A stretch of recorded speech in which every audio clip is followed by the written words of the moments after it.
السلام علیکم ورحمۃ اللہ وبرکاتہ۔ ان الحمد للہ وحدہ والصلاة والسلام علی من لا نبی بعدہ اما بعد۔ اعوذ باللہ من الشیطان الرجیم، بسم اللہ الرحمن الرحیم۔ ان الصلاة تنہی عن الفحشاء والمنکر۔ ہر کسی کی تمام تعریف اس اللہ رب العالمین کے لیے ہے جو سارے جہانوں کا پروردگار ہے، اور درود و سلام نازل ہو جیو میرے اور تمام دنیا کا مرتضی جناب محمد رسول اللہ صلی اللہ علیہ وسلم پر اور ان کے آل و اہل پر اور ان کے تمام امت محمدیہ پر۔ اللہ تعالیٰ سے دعا ہے کہ اللہ تعالیٰ تمام امت محمدیہ کو مغفرت عطا فرمائے، آمین۔ معزز سامعین اکرام اور میرے دینی بھائیوں اور دوستوں، آپ کے سامنے جس موضوع کو لے کر بولنا چاہتا ہوں اس موضوع کا نام ہے نماز کی اہمیت۔ آپ حضرت جانتے ہیں کہ اسلام کی بنیاد 5 چیزوں پر قائم ہے۔ نمبر 1 کلمہ شہادت کا اقرار کرنا، نمبر 2 نماز قائم کرنا، نمبر 3 زکوٰۃ دینا، نمبر 4 رمضان المبارک کے روزے رکھنا، نمبر 5 اگر استطاعت ہو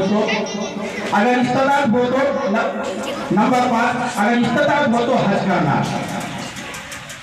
اسلام کے ان 5 ارکان میں سے ایک نہایت اہم رکن نماز ہے، جن کو قائم کرنے کا اللہ رب العالمین نے بار بار حکم دیا ہے کہ اقیموا الصلاۃ، نماز قائم کرو۔ اسی طرح نماز کی اہمیت کا ذکر کرتے ہوئے فرماتا ہے کہ ان الصلاۃ تنہی عن الفحشاء والمنکر، بے شک بے حیائیوں اور برائیوں سے روکتی ہے۔ سورۃ العنکبوت آیت نمبر 45۔ میرے دینی بھائیوں اور دوستوں، نماز کی اہمیت کے بارے میں بہت سی احادیث بھی آئی ہوئی ہے، جیسا کہ عبداللہ بن مسعود رضی اللہ تعالیٰ عنہ کہتے ہیں کہ میں نے اللہ کے رسول صلی اللہ علیہ وسلم سے پوچھا ای العمل افضل، کون سا عمل سب سے فضیلت والا ہے؟ قال الصلاۃ لوقتها، آپ صلی اللہ علیہ وسلم نے فرمایا کہ نماز کو اپنے وقت پر پڑھنا۔ صحیح بخاری حدیث نمبر 7534۔ اسی طرح حدیث میں نماز کو گناہوں کا کفارہ کہا گیا ہے، نماز کو آنکھوں کی ٹھنڈا کہا گیا ہے، نماز کو دین کا ستون کہا گیا ہے، جس کے بغیر دین کا قائم رہنا مشکل ہے۔ 10 سال کی عمر کے بعد نماز چھوڑنے والوں کو مارنے کا حکم بھی دیا گیا ہے، اور بتایا گیا ہے کہ مومن اور کافر کے درمیان فرق کرنے والی اس نماز ہے۔ آئیے نماز کی اہمیت کے بارے میں ایک واقعہ سنیں۔ حضرت ابو ہریرہ رضی اللہ تعالیٰ عنہ بیان کرتے ہیں کہ ایک قبیلے کے 2 شخص ایک ساتھ مسلمان ہوئے، ان میں سے ایک جہاد فی سبیل اللہ میں شہید ہوئے اور دوسرے ایک سال کے بعد انتقال کر گئے۔ حضرت طلحہ رضی اللہ تعالیٰ عنہ نے خواب میں دیکھا کہ وہ شخص جن کا 1 سال کے بعد انتقال ہوا تھا وہ شہید سے پہلے جنت میں داخل ہوئے۔ حضرت طلحہ رضی اللہ تعالیٰ عنہ کو بڑا تعجب ہوا کہ شہید کا مرتبہ تو بہت بلند ہے اور یہ شخص شہید سے پہلے جنت میں کیسے داخل ہو گیا؟ حضرت طلحہ رضی اللہ تعالیٰ عنہ کہتے ہیں کہ میں نے نبی کریم صلی اللہ علیہ وسلم سے دریافت کیا تو آپ صلی اللہ علیہ وسلم نے فرمایا جس شخص کا انتقال بعد میں ہوا کیا تم اس کی نیکیاں نہیں دیکھتے؟ کیا اس نے 1 سال رمضان کے روزے نہیں رکھے اور سال بھر کی فرض نمازوں میں 6000 رکعتیں زیادہ نہیں پڑھے؟ حسن مسند احمد حدیث نمبر 333۔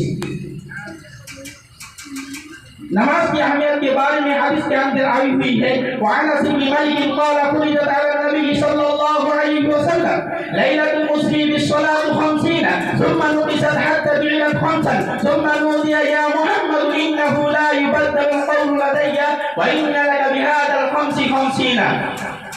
اسی طرح نماز کی اہمیت کا اندازہ اس سے بھی لگایا جا سکتا ہے کہ نماز کی فضیلت زمین پر حضرت جبریل علیہ السلام کے واسطے سے نہیں بلکہ 7 آسمان پر اشتائی و میراج کی رات میں اللہ تعالیٰ نے خود اپنے محبوب حضرت محمد مصطفیٰ صلی اللہ علیہ وسلم کو عطا فرمائی۔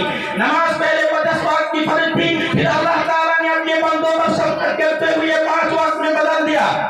5 نماز نظام میں 50 وقت کی ہے اور عملی زندگی میں 5 وقت کی ہے۔ صحیح ترمذی حدیث نمبر 413۔